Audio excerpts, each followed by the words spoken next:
The champagne flute I was carrying weighed nothing compared to the exhaustion settling into my bones. My feet screamed inside the borrowed heels. Half a size too small, but beggars in medical school couldn't be choosers. The ballroom at the Belmont Grand stretched before me like something out of a fever dream. Crystal chandeliers dripping light onto marble floors, women draped in jewels that could pay my tuition 3 times over, men in tuxedos worth more than my car.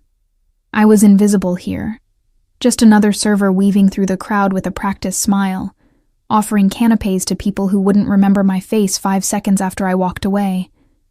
That's exactly how I liked it. "Excuse me, miss."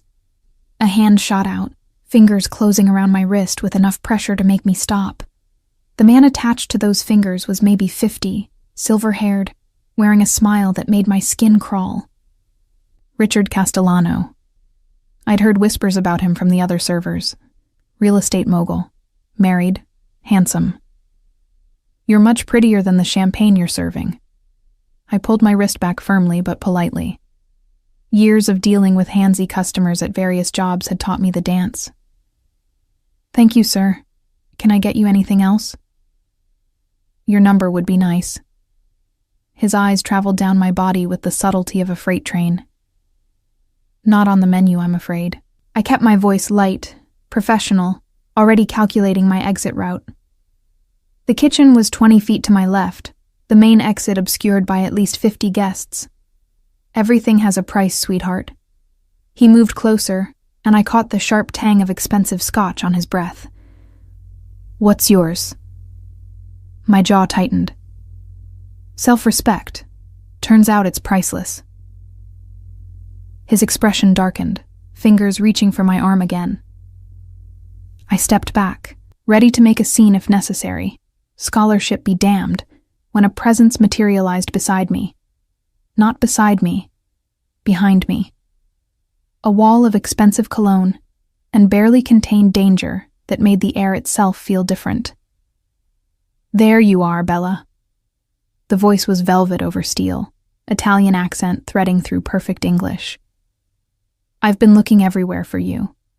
A hand, larger, warmer, infinitely more dangerous than Castellano's, settled on my lower back. Every instinct screamed at me to pull away, but something in the sudden pallor of Castellano's face made me freeze. "Mr. Moretti." Castellano's voice had lost its predatory edge, replaced by something that sounded uncomfortably like fear. I didn't realize she was. "I apologize." "You're apologizing to the wrong person." The hand on my back pressed slightly, guiding me forward. I caught a glimpse of my supposed savior in the mirrored wall, tall, dark-haired, wearing a tuxedo like it was a weapon. Sharp jaw, sharper eyes, and a smile that probably made grown men wet themselves. "Go on, apologize to the lady." "I'm sorry, miss." Castellano couldn't get the words out fast enough before he disappeared into the crowd like smoke. I should have thanked my mysterious rescuer and escaped while I could. Instead, I spun to face him, pulling away from that proprietary hand with more force than necessary. I had it handled. Up close, he was devastating. Dark eyes that seemed to catalog everything about me in a single glance. Olive skin, features that belonged on a Renaissance painting. The kind of handsome that came with a warning label. "Did you?" One eyebrow arched, amusement dancing in those dangerous eyes. "Because from where I was standing, you were about to make a very powerful enemy." From where I was standing, I was about to introduce my knee to his groin. I crossed my arms, acutely aware that I was still holding a tray of champagne flutes. The absurdity of arguing with a man who radiated power while dressed as a server wasn't lost on me. "But thank you for the unnecessary rescue, Mr. Moretti. Sebastian Moretti." He said it like I should know the name. Like everyone should know the name. The thing was, I did. You didn't live in this city for more than 5 minutes without hearing about the Moretti family. Old money, older secrets, and enough power to make the mayor nervous. The kind of family that appeared in society pages and police files with equal frequency. Well, Mr. Moretti, I appreciate the gesture, but I can take care of myself. I moved a step around him, ready to get back to work before my supervisor noticed my absence.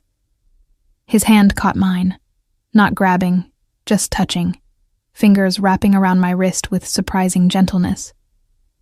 Dance with me. What? I stared at him like he'd suggested we rob a bank, which, given his family's reputation, wasn't entirely off-brand. One dance. His thumb brushed the inside of my wrist, right over my racing pulse. He had to feel it, had to know the effect he was having. To complete the illusion that you're with me. Castellano's watching. If you walk away now, he'll know it was a ruse. I followed his gaze, and sure enough, Richard Castellano was lurking near the bar, eyes fixed on us with an expression that made my stomach turn. The rational part of my brain, the part that had gotten me through organic chemistry and pathophysiology, was screaming at me to refuse, to walk away from Sebastian Moretti and everything he represented. But the exhausted, frustrated part of me that was tired of being grabbed and propositioned and treated like I was invisible except when men wanted something. That part took the tray of champagne, set it on a nearby table, and placed my hand in his. One dance, I said firmly. Then I go back to work, and you forget you ever saw me. His smile could have melted steel. We'll see about that. The ballroom floor seemed to part for us as he led me toward the center. Other couples were already swaying to the orchestra's rendition of something classical and romantic, the kind of music that belonged in movies about people whose problems I couldn't fathom. Sebastian's hand found my waist, and I was suddenly aware of every point of contact between us. He was warm, solid, and held me close enough to be possessive, but not quite close enough to be improper. Years of dance lessons announced themselves in the confident way he led. "You're supposed to put your hand on my shoulder," he murmured, amusement coloring his tone. "I'm supposed to be working," I shot back, but I complied, trying to ignore how perfectly we fit together. This is insane. This is necessary. We began to move, and I was grateful for the ballroom dance class my mother had insisted on when I was 13. Castellano needs to believe you're under my protection. Otherwise, he'll try again. Your protection? I looked up at him, really looked, and saw something flicker in those dark eyes. I'm not some damsel who needs... I know exactly what you are. His voice dropped lower, intimate despite the crowd around us. You're clever, stubborn, and too brave for your own good. You're also exhausted, working at least 2 jobs, and approximately 3 seconds away from telling me to go to hell. My breath caught. How did you... Your hands. He glanced down at where my left hand rested in his right. Calluses on your fingertips, probably from writing or typing. Medical textbook spine imprint on your jacket pocket. You've been on your feet for hours, but you're still standing straight because you refuse to show weakness. And you looked at me like you know exactly who I am and aren't impressed. Should I be impressed? The words came out more challenging than I'd intended, but something about him made me want to push back, to see what he'd do. His smile widened, genuine this time. Most people are terrified. Most people are boring. He laughed, an actual laugh that transformed his face from merely handsome to absolutely lethal. Other couples glanced our way, and I realized with a start that we were the center of attention. Sebastian Moretti didn't just command respect, he commanded rooms. What's your name, Bella? His hand on my waist pressed slightly, drawing me infinitesimally closer. Every instinct screamed at me not to tell him, to maintain the anonymity that had kept me safe in his world. But there was something in his eyes.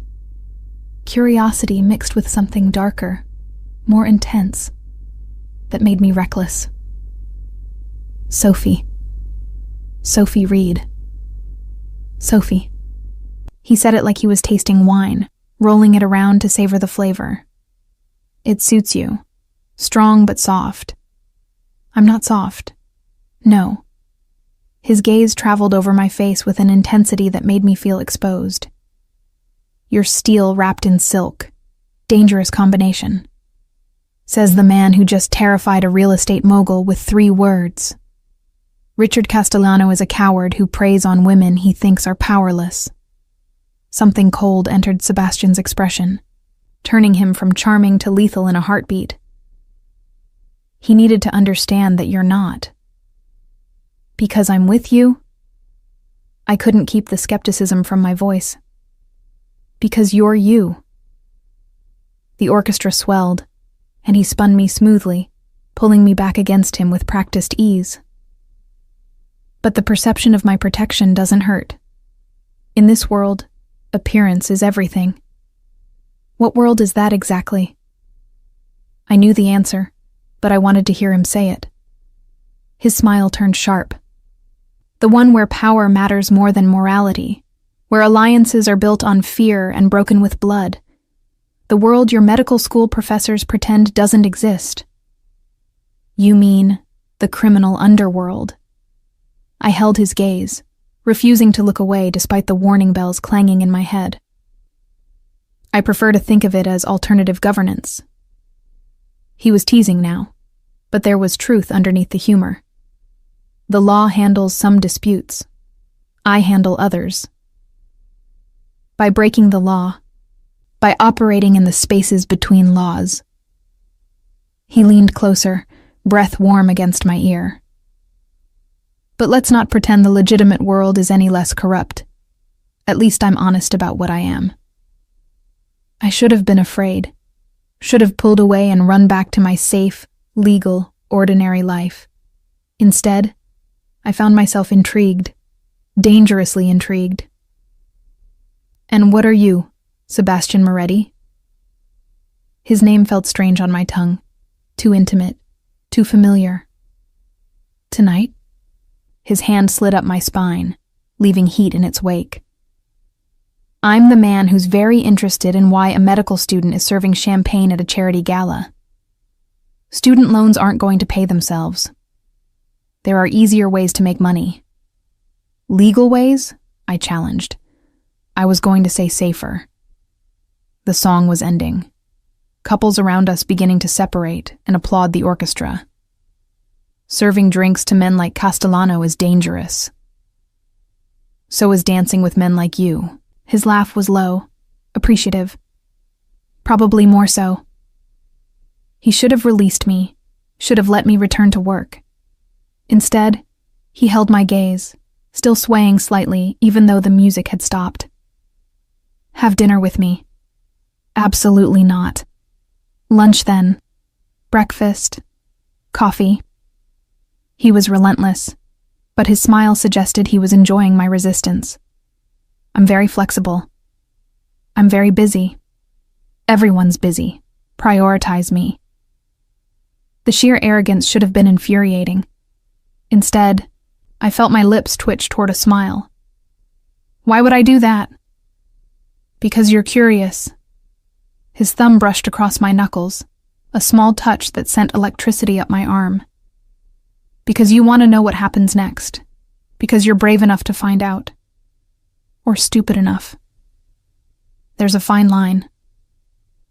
Finally, he stepped back, releasing me with obvious reluctance. Think about it, Sophie Reed. You know where to find me. I really don't. He pulled a card from his jacket pocket. Heavy stock. Embossed lettering. Probably cost more than my weekly paycheck. Now you do. I took it automatically, then immediately regretted it. This was exactly how bad decisions started. With a handsome face, a compelling argument, and a business card that felt like a loaded gun. I should get back to work. I needed distance, needed to think without those dark eyes scrambling my brain. You should. But he didn't move, didn't stop watching me like I was the most interesting thing in the room. But you won't call, will you? Definitely not. Liar. He said it softly, almost affectionately. "You'll think about it. About me. About this." He gestured between us, at the space that still felt charged despite the physical distance. "And when you're done pretending you're not interested, you'll call. You're very sure of yourself. I'm very good at reading people." He took one step back, then another, that devastating smile never wavering. "Good night, Sophie. Try not to assault any more real estate moguls tonight. No promises." His laugh followed me as I fled. There was no other word for it, back toward the kitchen. I could feel eyes on me, whispers trailing in my wake. Sebastian Moretti had singled me out, danced with me, given me his private number. In this world, that meant something. I just wasn't sure I wanted to know what. The rest of the evening passed in a blur of champagne flutes and canapes, but my mind was elsewhere, on dark eyes and dangerous smiles, on the weight of a business card burning a hole in my pocket, on the way my heart had raced when he'd touched me, how my body had responded despite every logical reason to run. When I finally made it home to my shoebox apartment at 3 a.m, feet bleeding and exhaustion pulling at every muscle, I pulled out Sebastian's card. Heavy cream stock, simple black lettering, just a name and a phone number. I should throw it away. Should forget the whole insane encounter and focus on my biochemistry exam next week. Instead, I tucked it into my wallet, right behind my driver's license. Just in case. The problem with medical school was that it left very little time for thinking about devastatingly handsome crime lords. Between lectures, lab work, study groups, and my 2 part-time jobs, I barely had time to sleep, let alone obsess over a man I'd spent 20 minutes with at a charity gala. But Sebastian Moretti had gotten under my skin like a splinter, impossible to ignore no matter how much I tried to focus on cellular respiration or the Krebs cycle. His card stayed in my wallet, a constant presence that made me hyper-aware every time I reached for my ID. 3 days after the gala, I was pulling a double shift at Rossi's, a high-end Italian restaurant, where the tips were good and the customers occasionally forgot I was human. My section was mercifully quiet for a Tuesday evening, giving me time to review flashcards between tables. "Sophie." Marco, the host, appeared at my elbow looking nervous. "You've got a 4 top at table 7. VIP treatment." I glanced up from my pathology notes, already calculating how this would affect my study schedule. "Since when do we have VIPs on Tuesdays?" "Since Sebastian Moretti made a reservation." Marco's voice dropped to a whisper. "He specifically requested your section." My stomach dropped. "What?" "The Sebastian Moretti. Owner's already freaking out. Wants everything perfect." Marco was practically vibrating with anxiety. "You know him?" "We've met." I shoved my flashcards into my apron pocket, mind racing. How had he found me? Why had he bothered? And why did part of me feel thrilled instead of terrified? Table 7 was in the corner, private and perfectly positioned to see the entire restaurant. Sebastian sat facing the door. Of course he did. Flanked by 2 men who screamed, "Security," despite their expensive suits. The 4th chair was empty. He looked up as I approached, and that smile appeared. The one that had haunted my dreams for 3 nights straight. "Sophie." What a pleasant surprise. He was lying through his perfect teeth. Nothing about this was a surprise to him. "Mr. Moretti." I kept my voice professional, server-friendly. "Welcome to Rossi's. Can I start you gentlemen with drinks?" "Please, it's Sebastian." He gestured to the empty chair. "Join us." "I'm working. I'll tip well enough to cover your lost wages." He nodded to his companions. "This is Marco, different Marco, and Thomas. They won't bite." The men looked like they bit frequently and enjoyed it, but they nodded politely enough. "I really can't." "You're on break in 10 minutes. Sebastian glanced at his watch, a platinum monstrosity that probably cost more than my entire education. "I checked with your manager. He's very accommodating when properly motivated." Of course he was. I wanted to be angry at the manipulation, the casual display of power that had rearranged my break schedule without asking. Instead, I felt that dangerous curiosity flaring again. 10 minutes, I conceded. Then I have 5 tables to cover. Then I'll order quickly. His eyes sparkled with barely contained amusement. 4 Aperol spritzes, the burrata appetizer, and whatever pasta your chef recommends. I wrote it down mechanically, hyper-aware of his gaze following my every movement. The cacio e pepe is excellent tonight. Perfect. 4 of those as well. When I returned with drinks 8 minutes later, made by a bartender who'd practically genuflected when he heard who they were for, Marco and Thomas had conveniently disappeared, leaving only Sebastian at the table. Your friends left. They're giving us privacy. He pulled out the chair beside him. Sit, Sophie. Please. The please did it. I could have resisted commands or manipulation, but polite requests from a man who probably didn't make them often were harder to ignore. I sat, acutely aware of how close he was, how the subtle scent of his cologne made my head spin. How did you find me? I'm very good at finding things. He took a sip of his Aperol spritz, eyes never leaving mine. People, information, reasons to see you again. That's creepy, not charming. I called the catering company, asked who worked their event Friday night. Your name came up, along with your other employment. He leaned back, completely relaxed despite my obvious discomfort. I could have just called, but I wanted to see you. Why? Because I haven't been able to stop thinking about you. He said it simply, like it was an undeniable fact rather than a confession. Because you intrigue me, and very few things intrigue me anymore. I'm not a puzzle to solve.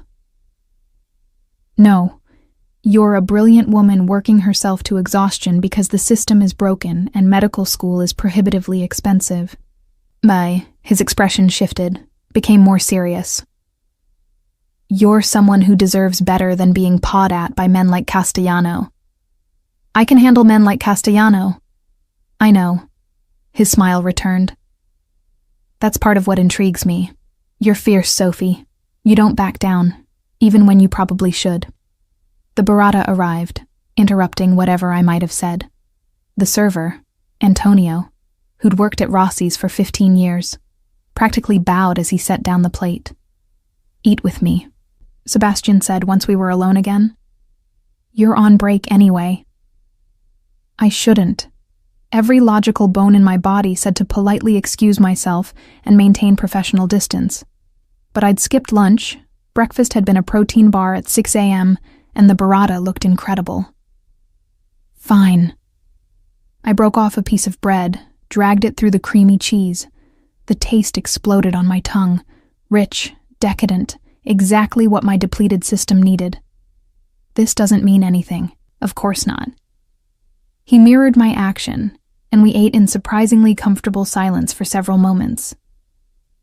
Tell me about medical school. Why? Because I want to know everything about you. That's creepy too. I'm sensing a pattern in your feedback. He was laughing at me, but not cruelly. Consider it reconnaissance then. Know your allies, know your enemies. Which are you? I haven't decided yet. He studied me with those sharp eyes. You're defensive, which means you've been hurt before. But you're still here, still fighting, which means you haven't given up. Medical school is notoriously brutal, physically, mentally, emotionally. What keeps you going? The question was more perceptive than I'd expected. I chewed slowly, considering whether to give him a real answer or a convenient lie. My brother. The truth surprised me, slipping out before I could stop it. He died when I was 15. Treatable condition, but we couldn't afford the right care. I watched him suffer because we were poor and the system didn't care.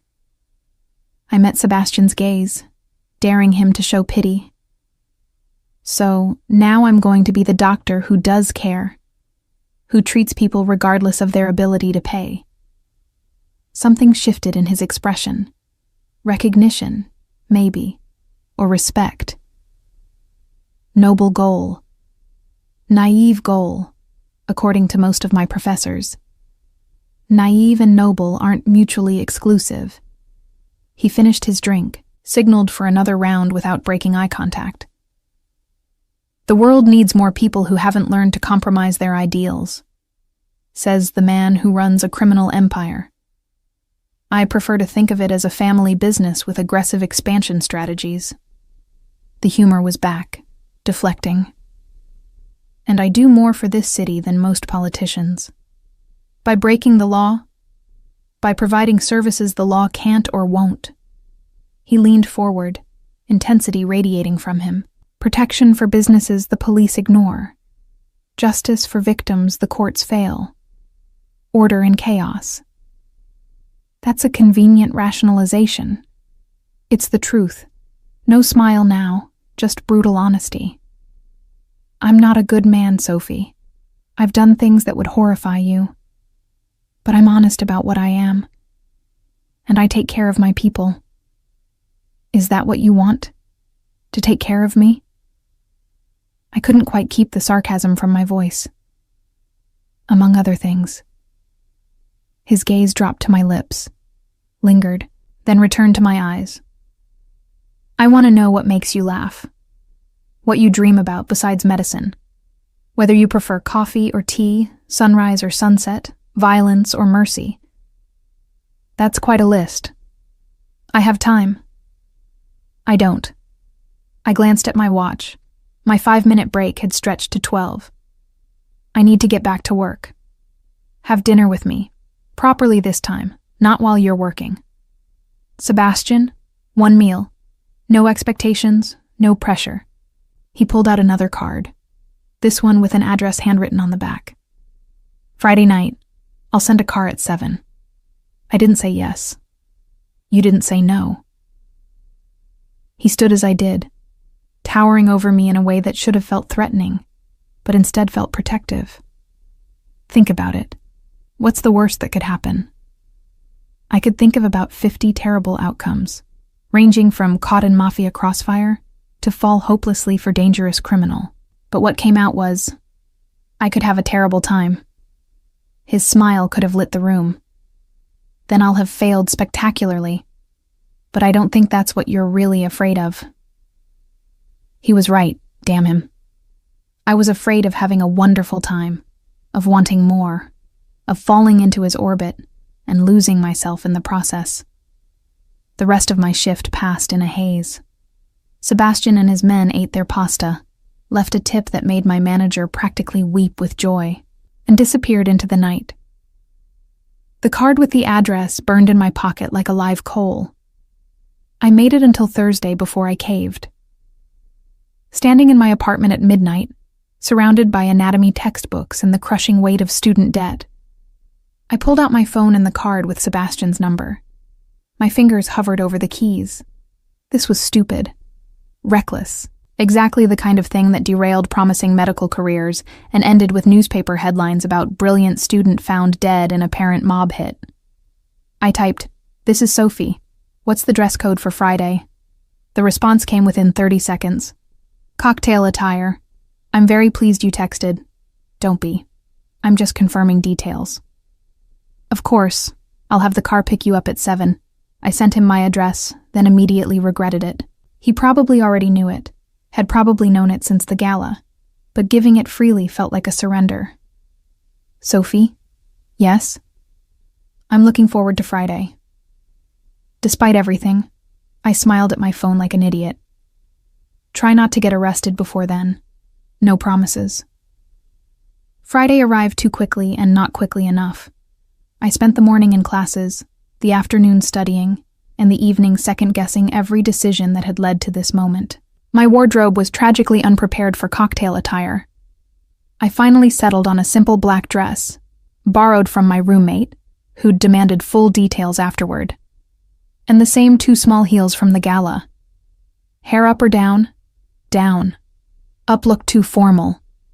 No, down looked too casual. Up it was. The car arrived at 7 exactly. Not a car. A town car, sleek and black with tinted windows. The driver held the door, professional and polite, and I tried not to feel like Cinderella heading to a very dangerous ball. The address Sebastian had given me was in the historic district, where old money built mansions and new money tried to buy respectability. The car pulled up to a building I recognized, the Nero Club, invitation only, the kind of place where deals were made and secrets were kept. Sebastian waited at the entrance, devastating in a dark suit that probably cost more than my car. His face when he saw me made the borrowed dress and painful heels worth it. Sophie. My name sounded like a prayer. You look incredible. You look dangerous. I am dangerous. He offered his arm, but never to you. I shouldn't have believed him. But as I took his arm and let him lead me inside, past the doorman who nodded with respect, past the elegant bar where beautiful people sipped expensive cocktails, into a private dining room with floor-to-ceiling windows overlooking the city, I wanted to believe him. God help me, I wanted to. The private dining room was something out of a movie. Intimate without being claustrophobic. Elegant without being pretentious. Floor-to-ceiling windows showcased the city lights glittering below like scattered diamonds. A single table sat in the center, set for two with crystal and candles that cast dancing shadows across pristine white linens. This is... I searched for words that weren't either insulting or revealing. Excessive. I wanted privacy. Sebastian pulled out my chair with old-world courtesy. You make me want to impress you, Sophie Reed. It's an unusual feeling. I sat, hyper-aware of his hands on the back of my chair, the heat of him behind me. Do you usually not care what people think? I usually know exactly what people think. He moved to his own chair, fluid and controlled. Fear. Respect. Calculation. It's predictable. But you? His smile was almost rueful. You're a complete mystery. A server appeared, silent, efficient, with champagne I definitely couldn't afford, and appetizers that looked too pretty to eat. Sebastian must have pre-ordered because the food kept coming, course after course of Italian perfection that made Rossi's look like a drive-through. Tell me something real, I said, after the appetizers disappeared and we were alone again. Not the charming crime lord routine. Something true. He considered this, turning his wine glass slowly. The candlelight caught the amber liquid, made it glow. I hate Thursdays. Of all the things I'd expected, that wasn't it. What? Thursdays. They're my least favorite day. He took a sip of wine, gazed distant. My father was killed on a Thursday. I was 16, came home from school and found him in his study, 3 bullets in his chest, still warm. The air left my lungs. Sebastian, you asked for something real. His attention snapped back to me, sharp and focused. That's the moment I stopped being a boy and became what I am. Thursday afternoon, 4:15 p.m., everything changed. I reached across the table before I could stop myself, my hand covering his. I'm sorry. Don't be. But his fingers turned, caught mine, held on like I was anchoring him. He was a complicated man. Loved his family, loved his city, loved power more than either. I understood him better after I took his place. Is that what you wanted? To follow him into this life? His laugh was bitter. I wanted to be a lawyer. Constitutional law, civil rights, the whole idealistic package. He saw my surprise and smiled without humor. Shocking, right? But when your father is murdered, and your family is vulnerable, and everyone is watching to see if you're weak, wanting doesn't matter anymore. That's awful. That's reality. He released my hand as the next course arrived, risotto that smelled divine. I learned to want what I have, to find satisfaction in power, in control, in protecting what's mine. Is that what tonight is? Acquisition? Tonight is... He paused, seemed to choose his words carefully. An attempt at something I'm not very good at anymore. Honesty, connection, normalcy. There's nothing normal about this. I gestured at the room, the view, the undoubtedly expensive meal. Fair point. That devastating smile returned. But I can't exactly take you to a college bar without causing a scene. Why not? Because 20 people would recognize me, 15 would photograph us, and by morning you'd be labeled as either my latest conquest or under my protection. Your life would change. His expression darkened. I'm trying to give you space to decide if you want that. The honesty startled me. I'd expected seduction, manipulation, the full force of his charm aimed at breaking down my defenses. Instead, he was offering me truth. Complicated, uncomfortable, but real. What if I don't want to decide? The question escaped before I could analyze it. What if I just want to enjoy dinner with an interesting man? Then we'll enjoy dinner. He raised his glass. To suspended judgment and excellent risotto. I clinked my glass against his, felt the crystal sing. You're not what I expected. What did you expect? That more ego, more posturing, more, I'm dangerous, fear me, energy. He laughed, genuinely laughed, the sound rich and warm. I contain multitudes. Besides, that energy is exhausting. I save it for people who require intimidation. And I don't? Sophie, you walked into a charity gala planning to knee a man in the groin and told me, to my face, that dancing with me was dangerous. You're many things, but intimidated isn't one of them. Pride flickered in my chest. My brother always said I had more courage than sense. Tell me about him. Sebastian leaned forward, genuinely interested. Your brother. The grief was old enough now that I could talk about it without breaking. Danny, 2 years older, impossibly annoying my best friend. He wanted to be a teacher. Math teacher specifically because he loved the way numbers made sense when everything else was chaos. What happened? Acute appendicitis. The word still tasted bitter. Treatable, routine, except we didn't have insurance and the hospital wanted payment guarantees before surgery. By the time my mother scraped together enough money, it had ruptured. Peritonitis, sepsis, organ failure. He died 3 days later. Sebastian's jaw tightened. How old? 17. Fuck. The profanity was quiet, but violent. That shouldn't happen. It happens every day. People dying because they're poor, because the system values profit over people. I met his eyes. That's why I'm willing to work myself to exhaustion. Why I'll take any job, any shift. Because no one should watch their brother die for lack of money. You're going to save the world. I'm going to save everyone I can. Something shifted in his expression. Admiration mixed with something darker, more possessive. You make me want to be better than I am. I'm not here to fix you. I know. That's part of why I want you. He said it simply. No games. You're not looking at me as a project or a conquest. You're just... looking. The main course arrived, giving me time to process that confession. Branzino, perfectly prepared, with vegetables that probably came from some exclusive organic farm.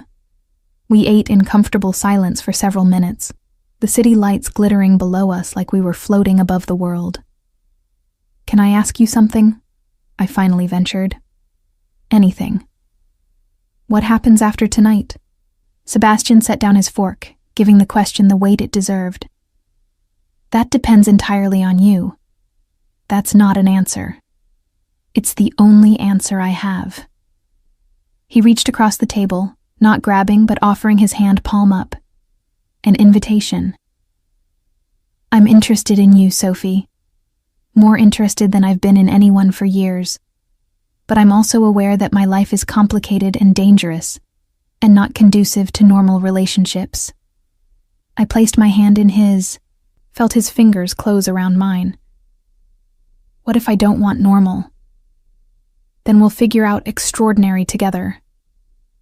His thumb traced circles on my skin, sending electricity up my arm. But I need you to understand what you'd be walking into. My world has rules, and breaking them has consequences. Are you trying to scare me off? I'm trying to be honest. His grip tightened slightly. People close to me become targets. They become leverage. If we do this, whatever this becomes, you'll be in danger simply by association. I'm already in danger. I live in a city where men like Castellano think they can grab whoever they want, where student debt is crippling and healthcare is a privilege. I leaned forward. At least your kind of danger is honest about what it is. His smile was sharp as broken glass. You're rationalizing. I'm being practical. You're being reckless. Says the crime lord taking me to dinner. He laughed, and the tension broke like a fever. Fair point. We're both clearly insane. Dessert appeared, tiramisu and espresso, and the conversation drifted to safer topics. He asked about my classes. I asked about his legitimate businesses. We debated Italian cinema, argued about coffee preparation, discovered a shared obsession with old mystery novels. It was easy, dangerously easy. By the time the meal ended and he walked me back to the waiting car, I'd forgotten to be cautious. Forgotten that this man was dangerous, that being near him came with consequences. Thank you for tonight. I turned to face him at the car, aware of the driver discreetly looking away. It was unexpected. Good unexpected? The best kind. He stepped closer, and my breath caught. This close, I could see flecks of gold in his dark eyes, could feel the heat radiating from him. His hand came up slowly, giving me time to retreat, and cupped my jaw. I want to kiss you. His voice was rough, barely controlled. But I need you to want it too. My heart thundered against my ribs. Every logical thought screamed at me to step back, to maintain distance, to not cross this line. But logic had never felt further away. Sophie. My name was a question, a plea. I answered by closing the distance between us. His lips met mine with surprising gentleness. No conquest, no domination, just careful exploration. He tasted like espresso and dark chocolate and something uniquely him that made my head spin. One hand stayed on my jaw while the other found my waist, pulling me closer but never demanding. I melted into him, hands fisting in his jacket, all my carefully constructed walls crumbling. The kiss deepened, turned hungry, and I heard myself make a sound that should have been embarrassing, but just made him hold me tighter. When we finally broke apart, both breathing hard, his forehead rested against mine. Christ, Sophie. That was a mistake? His voice held an edge of vulnerability. Inevitable. I pulled back enough to meet his eyes. And probably a mistake, but inevitable nonetheless. His smile could have powered the city. I can work with inevitable. The car ride home passed in a blur. Sebastian didn't join me. I have business, he'd said, which probably meant something illegal, but his goodnight text arrived before I'd even made it upstairs. I haven't stopped thinking about kissing you. I smiled at my phone like a teenager. That's inconvenient for your criminal activities. Extremely. You're a terrible influence, says the man who runs the mob. Family business, not mob. We prefer organized traditionalists. I laughed out loud, earning a strange look from my roommate who was camped on the couch with a textbook. Good date? Rachel asked, eyebrows raised. Complicated date. The good ones usually are. She returned to her studying, but I caught her smile. I fell asleep with my phone in my hand, Sebastian's last text glowing in the darkness. Sweet dreams, beautiful. Try not to save too many lives tomorrow. Leave some for me to protect. It should have been cheesy. Instead, it felt like a promise. I was in so much trouble. The following week established a pattern I knew I should break but couldn't quite manage. Sebastian texted daily, sometimes funny, sometimes serious, always perfectly timed to brighten whatever disaster I was navigating. Medical school was relentless, my job's exhausting, but his messages became something to look forward to. Wednesday brought flowers to the hospital where I was doing clinical rotations. Nothing ostentatious, just a simple bouquet of sunflowers with a card that read, "Because you mentioned loving them once. Because I pay attention." S. The nurses lost their minds. Dr. Patterson, my attending, raised an eyebrow but said nothing. I tried to ignore the knowing looks and failed spectacularly. Thursday he showed up at Rossi's again, this time with Marco and Thomas and 2 women who introduced themselves as his cousins. They were lovely, welcoming, and clearly vetting me. I tried not to feel like I was being interviewed while serving them carbonara. "He talks about you constantly," one of them, Gianna, confided when I brought their dessert. "It's annoying. I'm sure he doesn't. Every family dinner. Sophie said this. Sophie thinks that. He's insufferable." But she was smiling, affectionate. "We approve, for what it's worth." "There's nothing to approve. We've had one date." "One date where he kissed you so thoroughly you forgot your own name, if his dopey expression is any indication."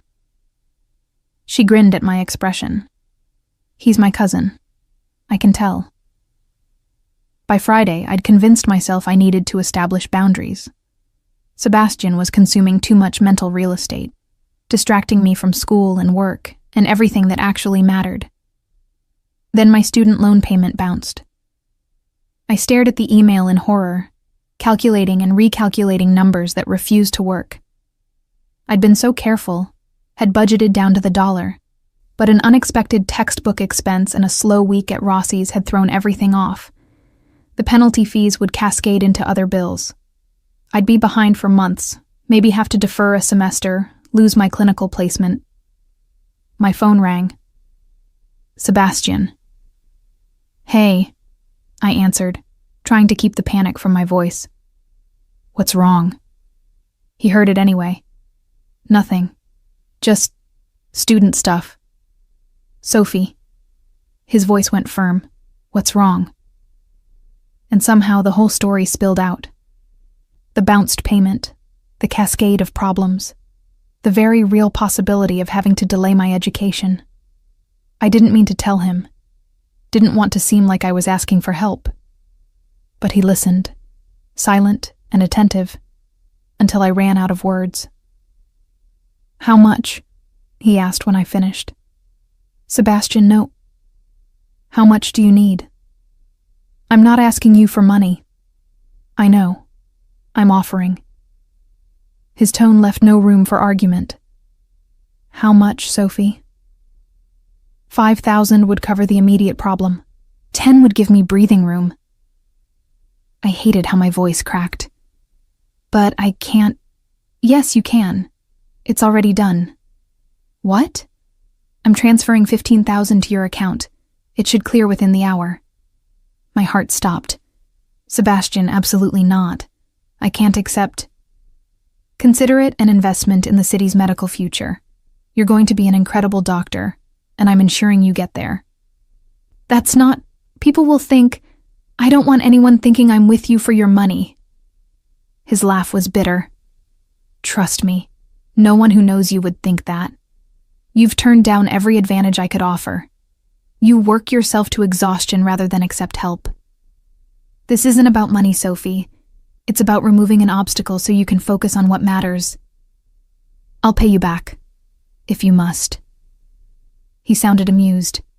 "But only after you finished school and started your practice. I'm a patient man." Tears burned behind my eyes, relief, gratitude, and something more complicated. "Why are you doing this?" "Because you matter to me. Simple, direct, Devastating. Because watching you struggle when I have resources to help is physically painful. Because I want to see you succeed, and I'm in a position to ensure that happens. This changes things between us. Does it? He paused. You were already in my orbit, Sophie. Already someone I care about protecting. The money just makes your life easier. It doesn't obligate you to anything. But it did. We both knew it did. Money was power, and accepting it shifted the dynamic between us in ways I couldn't fully process. Thank you. The words felt inadequate. Seriously, Sebastian, thank you. You're welcome, Bella. I could hear his smile. Now go ace whatever exam you have tomorrow and stop worrying about money. I've got that covered.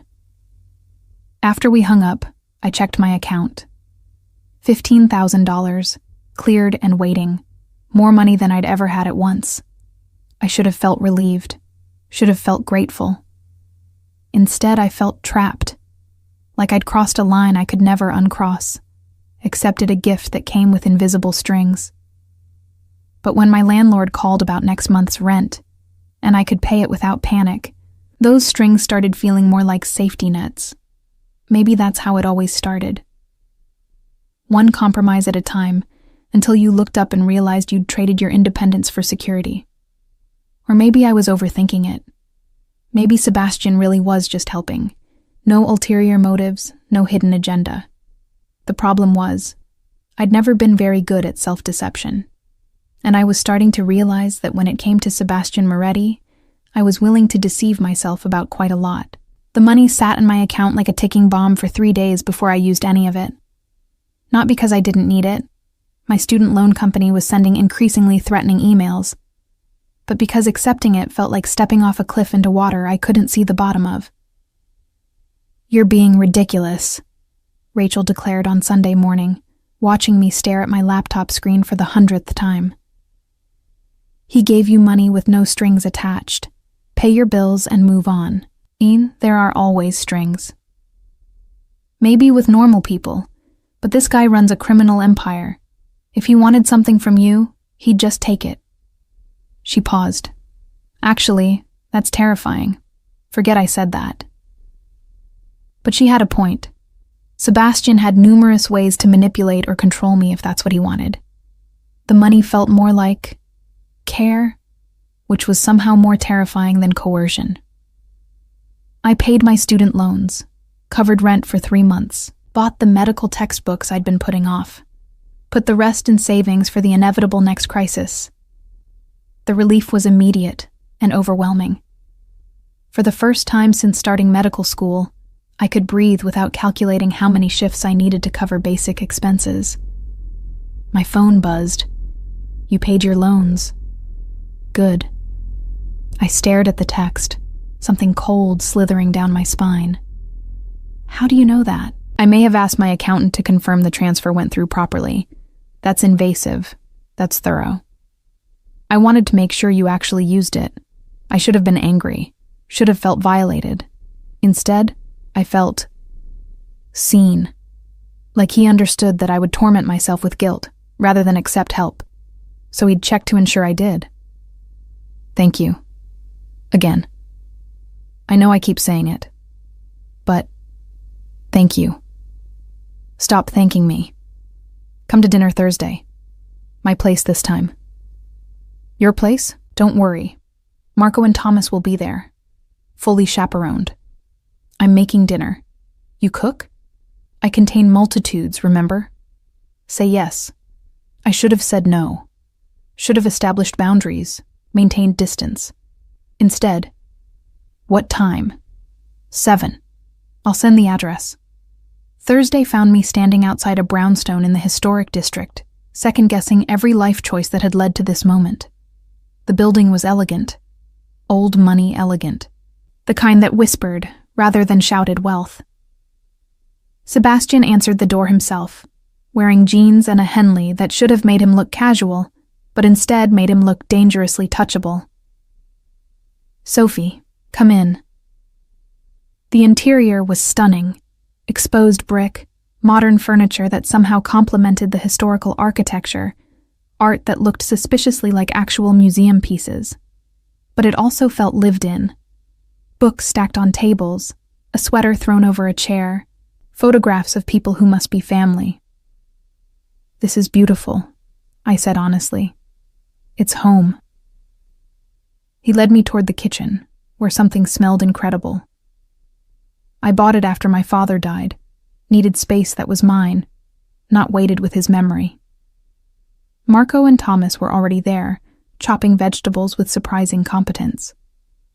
They greeted me warmly, and I realized with a start that these terrifying men had become familiar, comfortable. "What are we making?" I asked, drawn toward the kitchen despite myself. "Ossobuco, my grandmother's recipe." Sebastian handed me a glass of wine. "She taught me to cook when I was 12. Said a man who couldn't feed himself wasn't really a man. Smart woman, terrifying woman." His smile was fond. She ran the family before my father, made him look soft by comparison. I watched him move around the kitchen with practiced efficiency, directing Marco and Thomas, adjusting seasonings, tasting sauces. This version of Sebastian, relaxed, domestic, laughing at his cousin's terrible jokes, felt more dangerous than the crime lord who'd faced down Castellano, because this Sebastian was someone I could fall for. "Need help?" I offered, setting down my wine. "Can you dice tomatoes?" We fell into an easy rhythm, cooking together like we'd done it 100 times. Marco told inappropriate stories that made Thomas groan. Sebastian corrected my knife technique with gentle hands on mine. The kitchen filled with laughter and the rich scent of braised meat. It felt like family. Dinner was served at a massive table that could have seated 12, but currently held 4. The food was extraordinary, the wine better, the conversation easy and warm. Marco and Thomas treated me like I belonged, not like an outsider being vetted. "So, Sophie," Marco said over dessert, panna cotta that melted on the tongue. "What are your intentions toward our cousin?" "Marco," Sebastian's voice held warning. "What?" "It's a fair question. You're mooning around like a lovesick teenager. We need to know if she's serious." I should have been offended. Instead, I appreciated the directness. "I don't know yet. This," I gestured between Sebastian and myself, "is complicated." "Because he's a crime lord?" Thomas asked mildly. "Because I'm trying to build a legitimate career, and being associated with organized crime could destroy that before it starts." Sebastian's expression shuddered. "That's fair." "But," I continued, meeting his eyes, "I also think he's one of the most interesting people I've ever met. And walking away from interesting is a mistake I'm not sure I want to make." The smile that crossed his face could have powered the sun. After dinner, Marco and Thomas made themselves scarce with obvious excuses about urgent business. Sebastian poured us both more wine and led me to the living room, where floor-to-ceiling windows showcased the city lights. "Your cousins are subtle," I observed. "They're really not." He sat beside me on the leather couch, close but not crowding. "But they mean well. They care about you."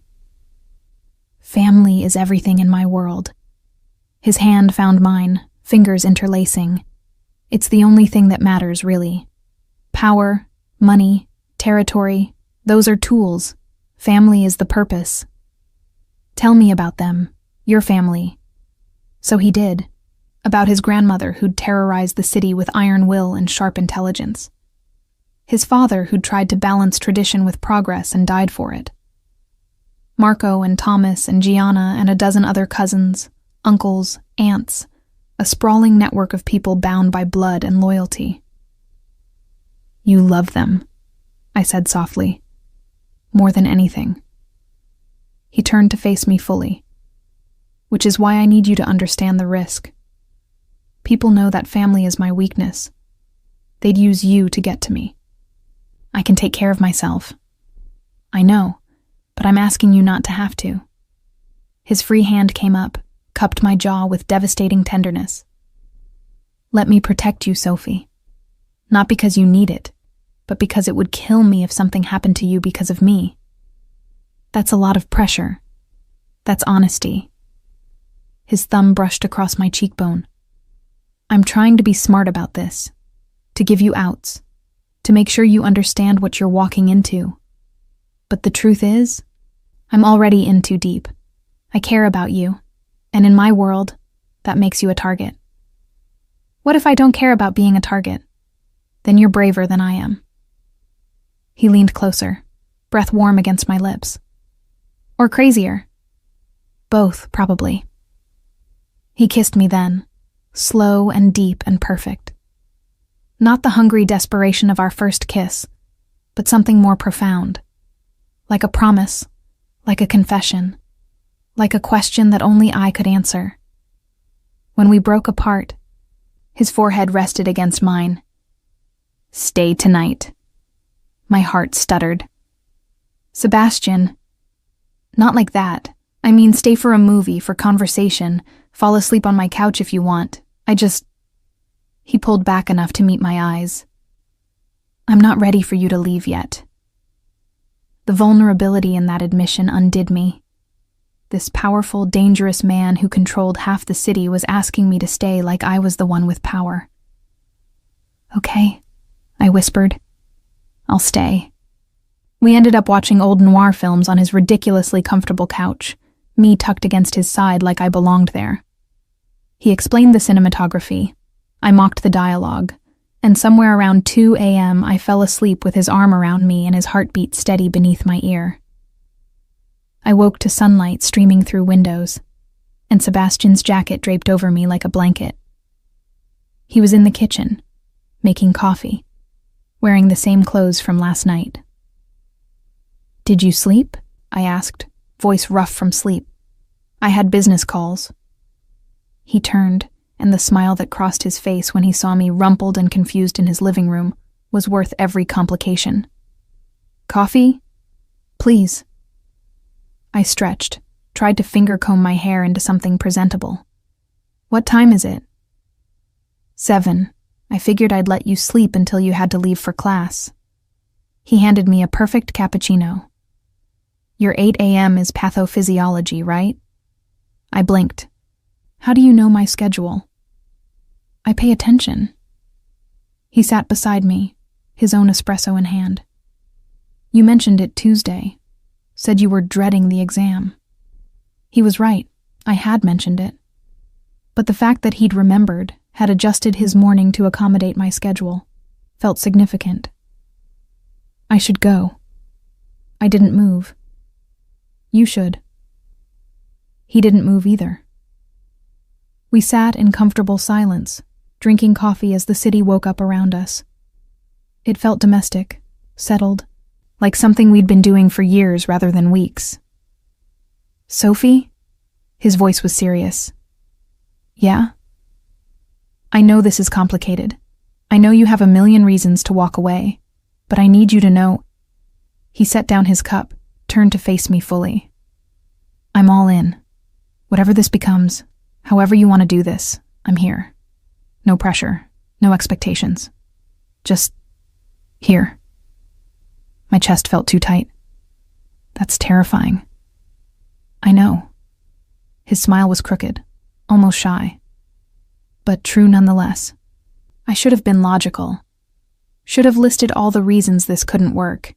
His criminal empire, my legitimate career, the danger, the complications, the sheer impossibility of merging our worlds. Instead, I leaned over and kissed him. Soft, brief, but full of everything I couldn't say. I'm not walking away, I said against his lips. I'm probably going to regret that, but I'm not walking away. His arms came around me, holding tight like I might disappear. Good, because I have no idea what I'd do if you did. I made it to class with 3 minutes to spare, still wearing yesterday's clothes and what had to be an obvious post-makeout glow.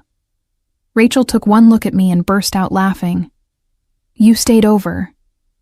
On his couch, fully clothed, very innocent. Right, and I'm the Queen of England. She linked her arm through mine as we headed to our seats. So, are you official now? I don't know what we are. But you know you're something. Yeah, I couldn't stop smiling. We're definitely something. The something became increasingly difficult to define over the next few weeks. Sebastian integrated into my life with surprising ease, showing up at the hospital with lunch when I worked late, texting encouragement before exams, sending cars to drive me home when weather was bad. He never pushed for more than I was willing to give, never demanded time I didn't have, just made himself available, constant and steady, until I couldn't imagine my days without him in them. This is dangerous, I told him one night at his place, curled up in his bed after falling asleep during a movie. We still hadn't slept together, not really slept together, but the line was getting blurrier. What is? His fingers traced patterns on my arm. This. Us. How comfortable I'm getting with you. Why is that dangerous? Because I'm starting to need you. I turned to face him in the darkness, and I swore I'd never need anyone. Needing someone isn't weakness, Bella. His hand cupped my face. It's trust, and trust is the bravest thing you can offer. Even when the person you trust is a criminal? Especially then. He kissed my forehead. Because you know exactly what I am and choose me anyway. He was right, and that terrified me. I knew what Sebastian was, knew the darkness he was capable of, the violence his world demanded. But I also knew his loyalty, his fierce protectiveness, the way he loved his family with everything he had. And I was starting to realize he might love me the same way. The thought should have sent me running. Instead, it made me burrow closer, breathing in his scent, letting myself trust that maybe, just maybe, this impossible thing could work. I was either the bravest woman alive or the stupidest.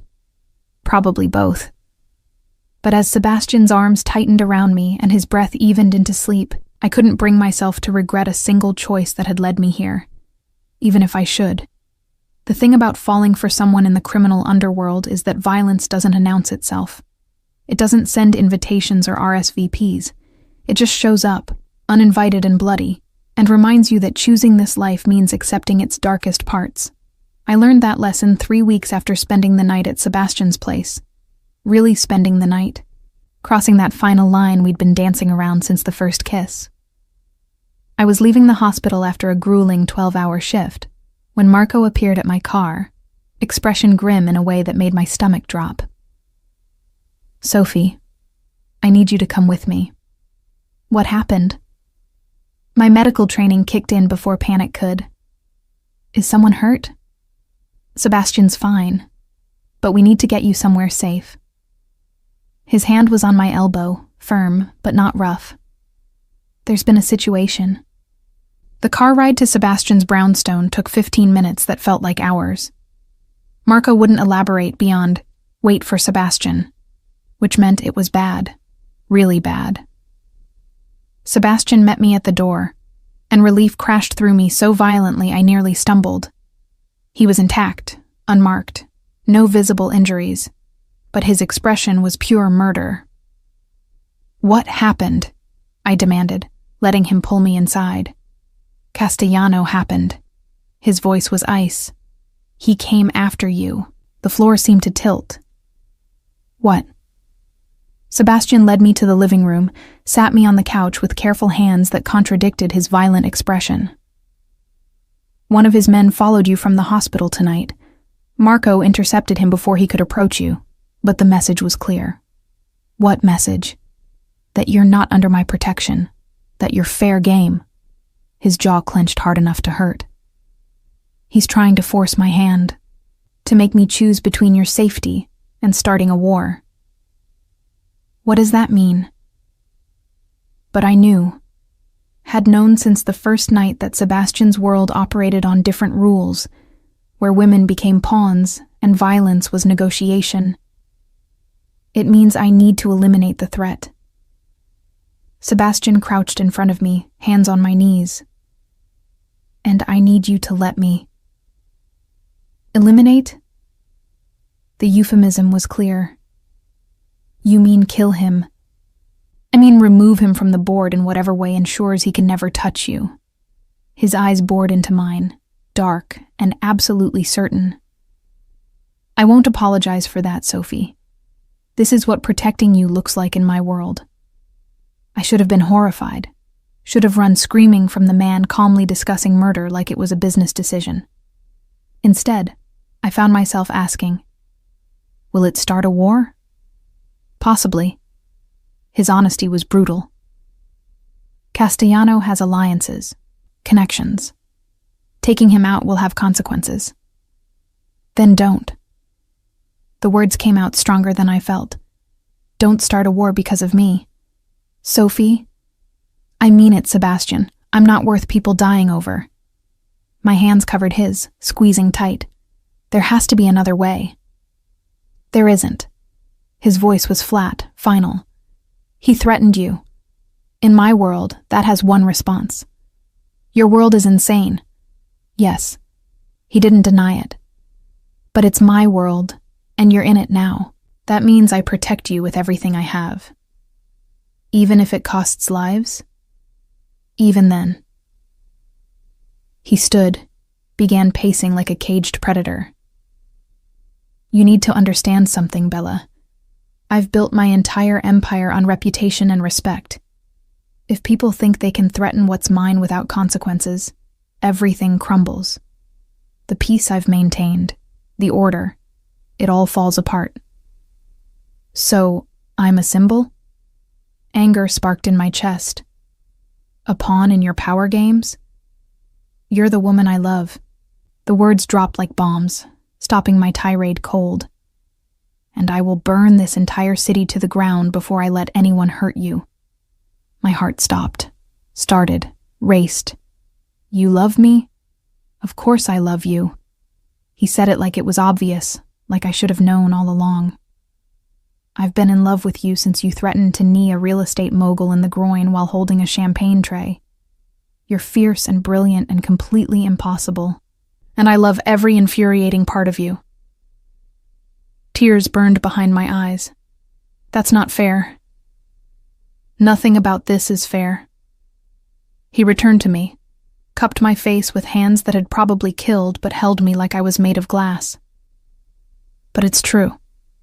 I love you, Sophie Reed. And I'm not letting some piece of shit take you from me. Sebastian. No. His forehead pressed to mine. I need you to trust me. Trust that I know how to handle this, how to protect both you and my family. Let me do what I'm good at. Killing people? It should have been accusatory. Instead, it just sounded tired. Solving problems. His lips brushed my temple, with violence when necessary, diplomacy when possible, but always, always keeping you safe. I pulled back enough to meet his eyes. If you do this, if you kill Castellano, I need to know. No secrets, no protection from the ugly parts. If I'm in this world, I'm in it completely. Something flickered across his face, surprise maybe, or respect. You're sure? No, but I'm done pretending you're something you're not.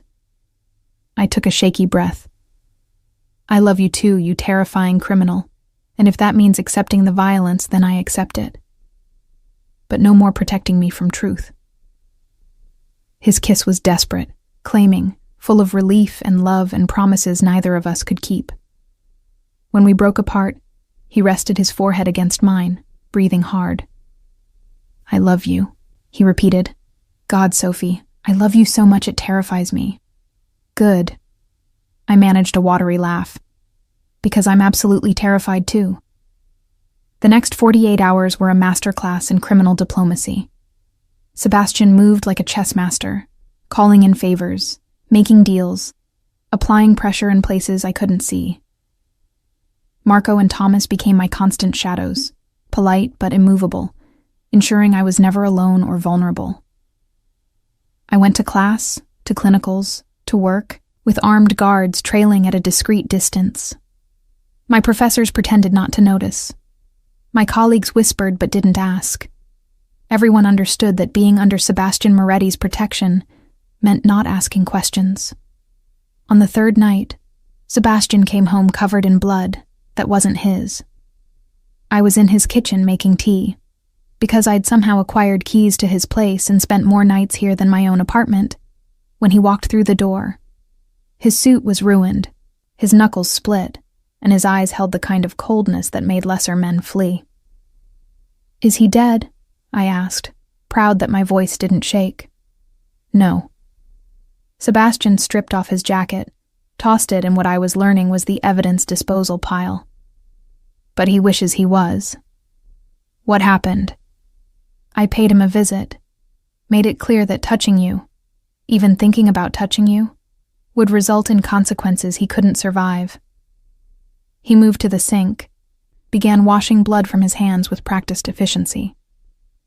He's leaving the city, tonight, with a permanent understanding that this territory is closed to him. You let him live. You asked me not to start a war. He turned to face me, water still dripping from his hands. So I found another way, one that preserves my reputation while honoring your request. I crossed the distance between us, took his damaged hands in mine. Thank you. Don't thank me for violence, Sophie. I'm thanking you for hearing me, for compromising when you didn't have to. I grabbed the first aid kit, another permanent fixture now, and began cleaning his knuckles, and for coming home to me. His other hand tilted my chin up. Always. I'll always come home to you. We stood in his kitchen, me patching his wounds while he watched with an expression so soft it made my chest ache, and I realized this was my life now. This strange balance of medical school and criminal protection, studying for exams and watching the man I loved wash blood from his hands. It was insane. It was dangerous. It was somehow exactly right. Stay, he said quietly. Not just tonight. Move in. Make this your home too. Sebastian, I know it's fast. I know you need your independence. His thumb brushed across my lips. But I sleep better when you're here. Think better. Breathe easier. And I'm selfish enough to want that permanently. My lease is up next month. Convenient timing. This is crazy. But I was smiling, had been smiling since he asked. Crazy seems to be our specialty. He pulled me closer, mindful of his injured hands. Is that a yes? It's a, I'll think about it. I stood on my toes, kissed him softly. But yes. Obviously yes. His smile could have powered the sun. I'll have Marco move your things next week. Presumptuous. Efficient. He kissed me again, deeper. And accurate. Moving in together, changed things.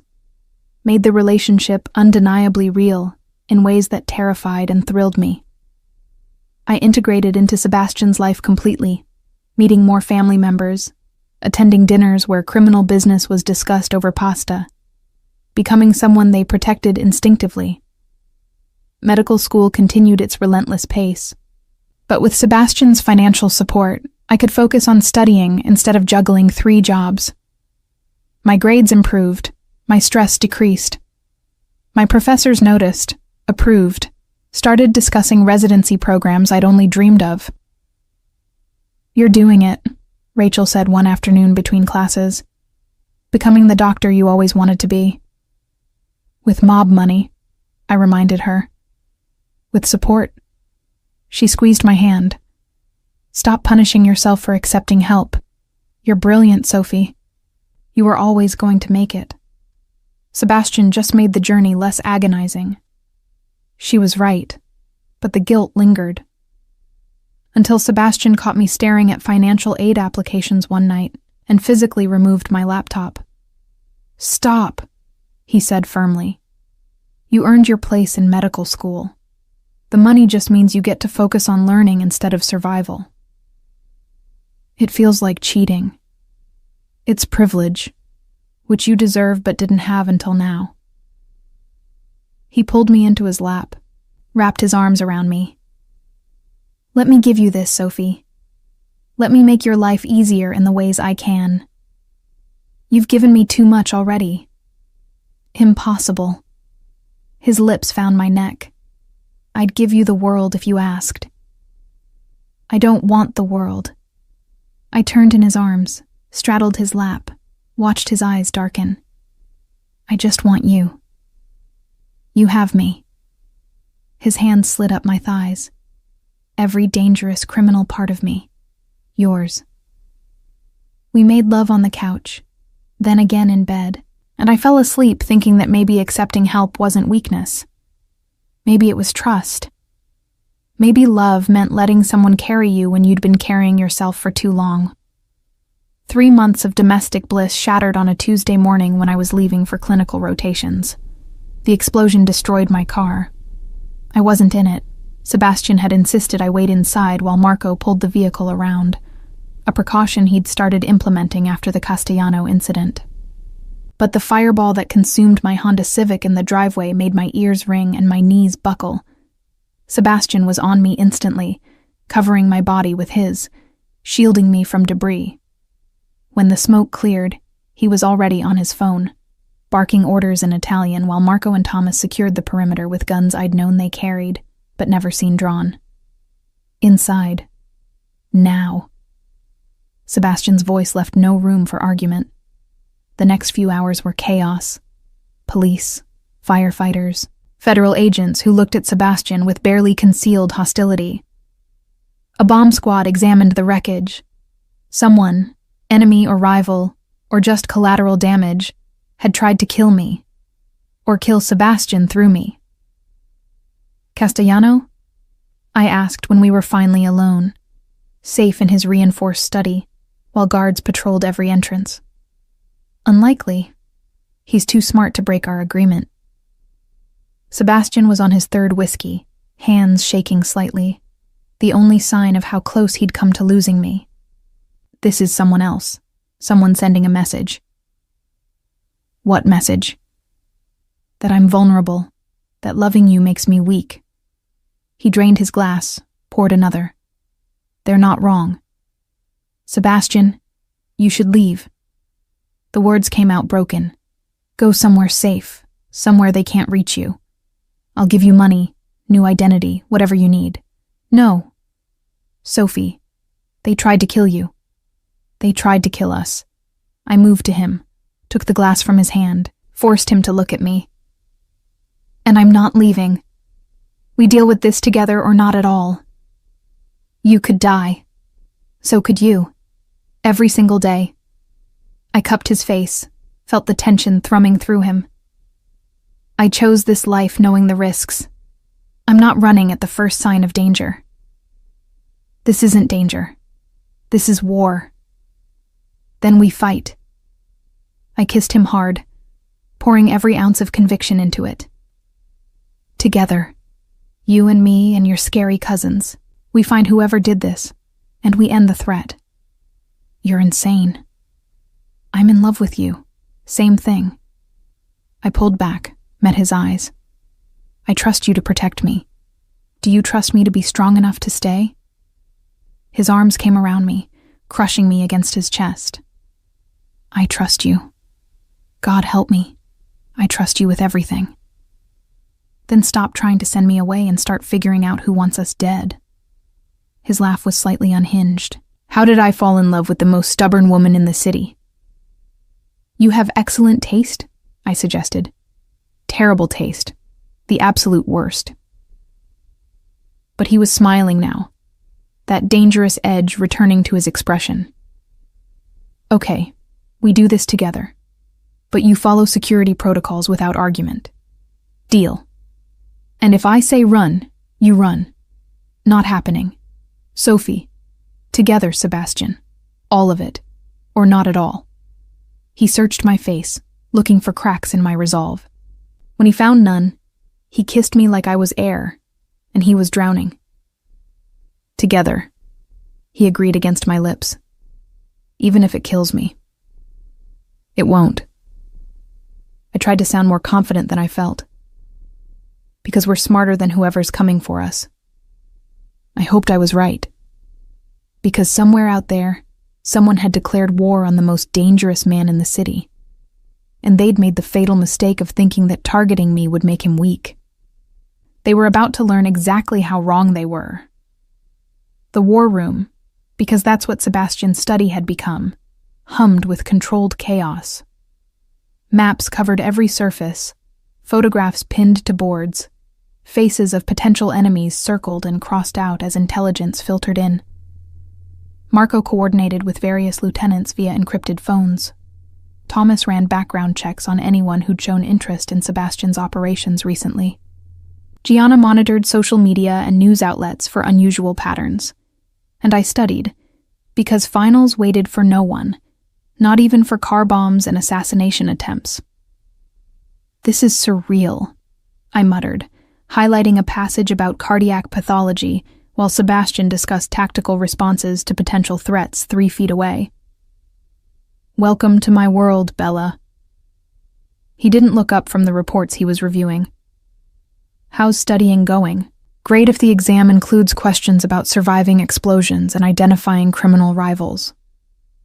I closed my textbook with more force than necessary. "Sebastian, I can't concentrate like this." He glanced up, saw my frustration, and made a decision. "Everyone out. Take 30 minutes." The room emptied within seconds, leaving us alone with the maps and the tension. "Talk to me," he said, moving around the desk to sit beside me on the couch. "What do you need?" "I need to understand why someone hates you enough to blow up my car." I turned to face him fully. "You said you maintain peace, that you're careful about conflicts. So who did you piss off enough to warrant this?"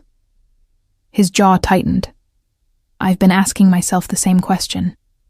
And 3 possibilities. He pulled over a file, opened it to reveal photographs. First, the Volkov family. Russian syndicate trying to expand into my territory. I shut them down 6 months ago. Firmly, but not violently. Could be retaliation. I studied the images. Hard men with harder eyes. What's the likelihood? 30%. The Volkovs prefer direct confrontation. Bombs are messy, attract attention they don't want.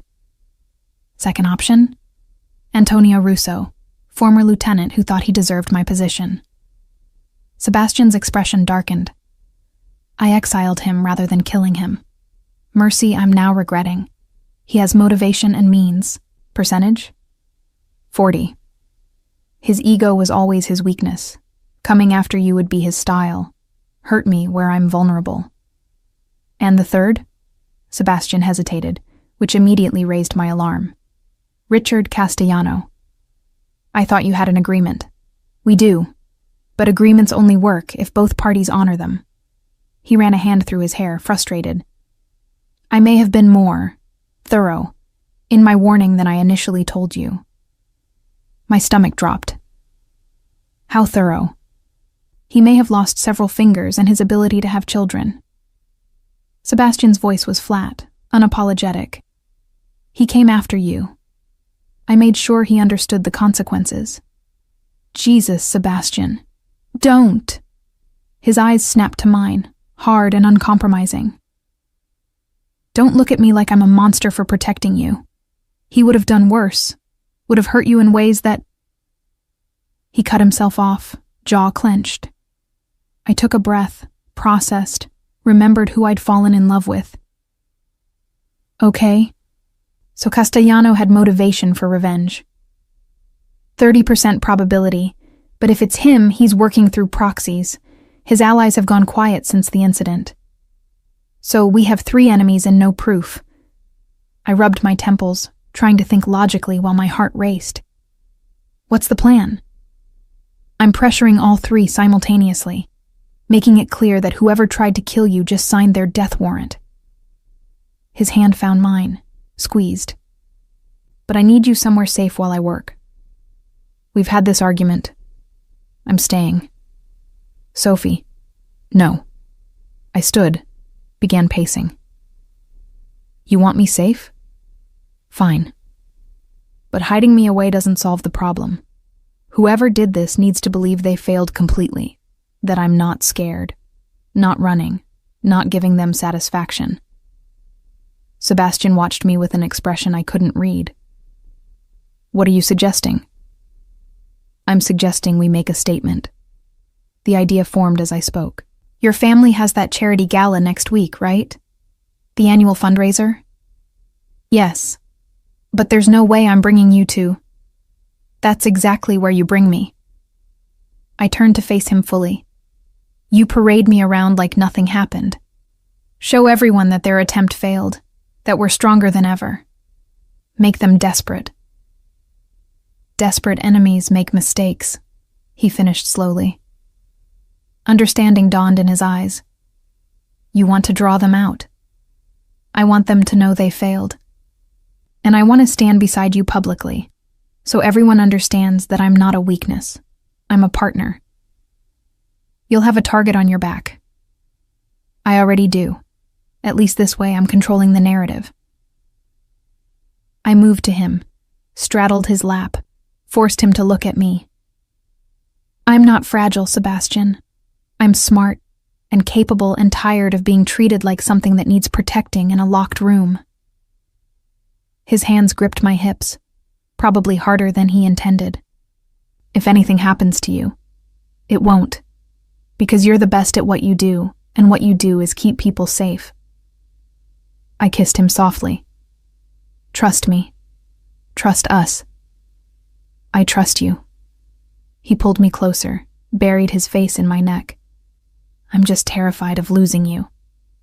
Then let's make sure that doesn't happen. The gala preparations consumed the next week. Sebastian assigned additional security, discreet but thorough. I received combat training from Thomas, who taught me defensive maneuvers and where to strike for maximum damage. Marco ran me through evacuation protocols until I could navigate the venue blindfolded. And I studied, because my cardiology final waited for no one, not even strategic bait operations. You're insane, Rachel declared when I told her the plan. Completely, certifiably insane. Probably, I highlighted another passage. But I'm tired of hiding. You're not hiding. You're being sensibly cautious about people who want you dead.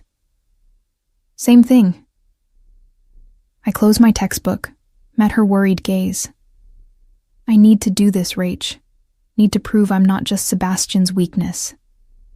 You're not weak. You're the strongest person I know. She grabbed my hand. But strength isn't the same as invincibility. Please be careful. I will. I have a crime lord and his entire family making sure of it. The night of the gala arrived with crystalline clarity. The kind of perfect evening that made me nervous because it felt like the calm before violence. My dress was stunning. Deep red, designer, chosen specifically to make a statement. Sebastian had sent a security detail to escort me from his brownstone to the venue.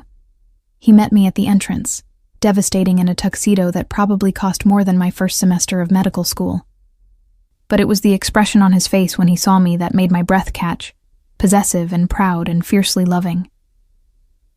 You look incredible, he said, offering his arm. You look worried. I am worried. But also... He leaned close, lips brushing my ear. Incredibly turned on by how brave you are. Hold that thought for later. Planning on it. We entered together, and I felt the room's attention swing our way like a spotlight. Whispers followed us. Speculation, curiosity, calculation. Everyone here knew about the car bomb. Everyone wondered how we'd respond. Sebastian made the answer clear by keeping me close, introducing me to everyone who mattered, treating me like an equal partner rather than protected property. His family surrounded us, Gianna resplendent in sapphire silk, Marco and Thomas in matching suits, a dozen cousins and associates forming a subtle but unmistakable protective circle. You're making a statement, I observed quietly between introductions. We're making a statement, he corrected, hand warm and steady on my back. that you're family now, that attacking you means declaring war on all of us. 2 hours into the evening, I spotted him.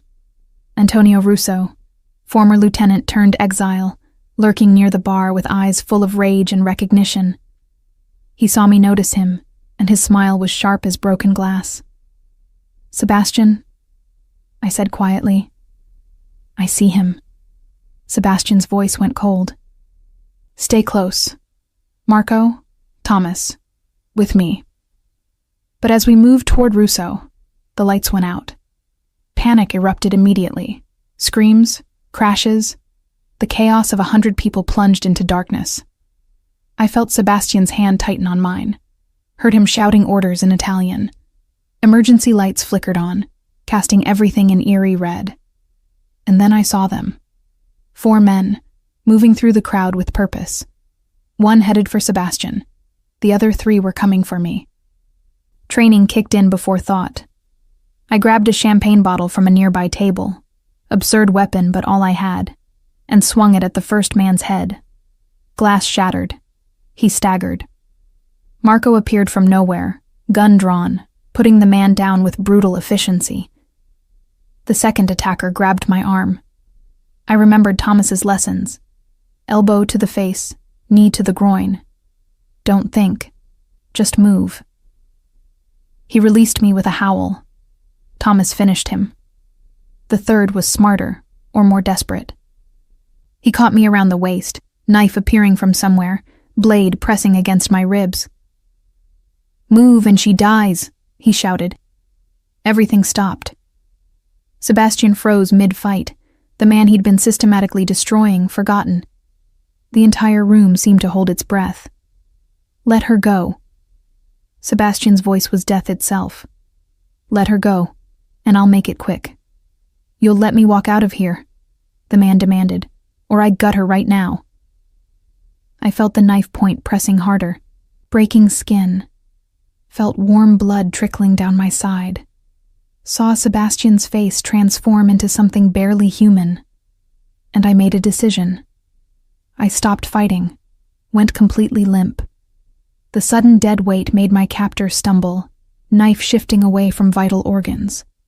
In that split second, I drove my head backward into his nose with every ounce of force I had. He screamed. The knife clattered away, and Sebastian was on him. What happened next was brutal and efficient and over in seconds. By the time Marco pulled Sebastian off, the man was unconscious and possibly dead. Sebastian's knuckles were bloody, his tuxedo ruined, his eyes wild. "Sophie." He was on me immediately, hands running over my body checking for injuries. "Jesus Christ, Sophie, you're bleeding." "I'm fine. It's shallow." I let him examine the knife wound, which was already clotting. "We need to secure Russo." "Fuck Russo. You're hurt. And you're bleeding from your eyebrow. We can compare injuries later." I grabbed his face, made him focus. "Sebastian, where's Russo?" Reality snapped back. Sebastian's expression shifted from panicked lover to tactical crime lord in an instant. "Marco, find Russo, now." But Russo was gone, fled during the chaos, leaving his hired guns behind. The ones who survived, 2, barely, would provide information. Eventually. Police arrived within 10 minutes, by which time Sebastian's lawyers and legitimate connections had already crafted a narrative about hired security confronting armed intruders at a charity event. The knife wound became evidence of an attempted robbery. The violence became necessary defense. I gave my statement from the ambulance where EMTs fussed over what amounted to a deep scratch. Sebastian refused to leave my side, hand gripping mine like I might disappear. "You stopped fighting," he said quietly, while the EMT bandaged my ribs. "Made yourself dead weight. Where did you learn that?" Physics. Sudden change in weight distribution causes loss of balance and grip strength. I read it in a self-defense manual. His laugh was slightly unhinged.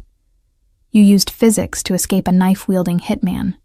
I'm very practical. You're going to give me a heart attack." But he was smiling now, the wildness fading from his eyes. That was the bravest, stupidest thing I've ever seen. Learned from the best. I never want you in danger again. Then we better find Russo and end this. We found him 3 days later. Or rather, his body. Floating in the harbor, throat slit, with a very clear message carved into his chest. Traitor.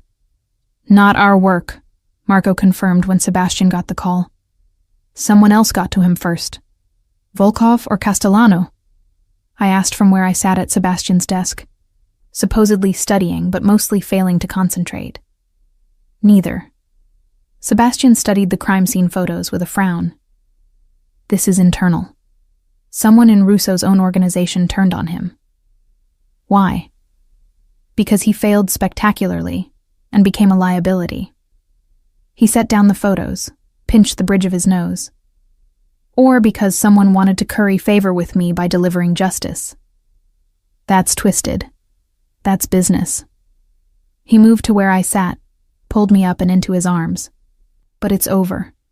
Russo's dead, his associates have scattered, and everyone knows attacking you means death. So we won. It didn't feel like winning. We survived. That's close enough. His lips found my temple, lingered there. You were incredible, you know. Brave and smart and completely terrifying. I was scared out of my mind. But you fought anyway. That's what courage is. I leaned into him, let myself finally feel the fear I'd been suppressing for days. I don't want to do that again. I'll spend every day making sure you don't have to. His arms tightened. But Sophie, if you do, if somehow this world demands it, I know you'll handle it. Because you're the strongest person I've ever met. Sweet talker. Truth teller. He tilted my chin up, kissed me softly. I love you, and I'm sorry you got pulled into violence because of me. I walked into this with eyes open. I kissed him back, deeper. No apologies for choosing each other. Finals happened in a blur of exhaustion and adrenaline come down. I passed, barely in some cases, brilliantly in others, and officially entered my final year of medical school. Residency applications loomed. The future beckoned with all its complicated glory. Sebastian threw a party, intimate, just family, to celebrate both my survival and my academic success. Gianna made her famous tiramisu. Marco and Thomas told embarrassing stories about Sebastian's youth. I felt accepted in a way I'd never expected, folded into this strange, violent, loving family.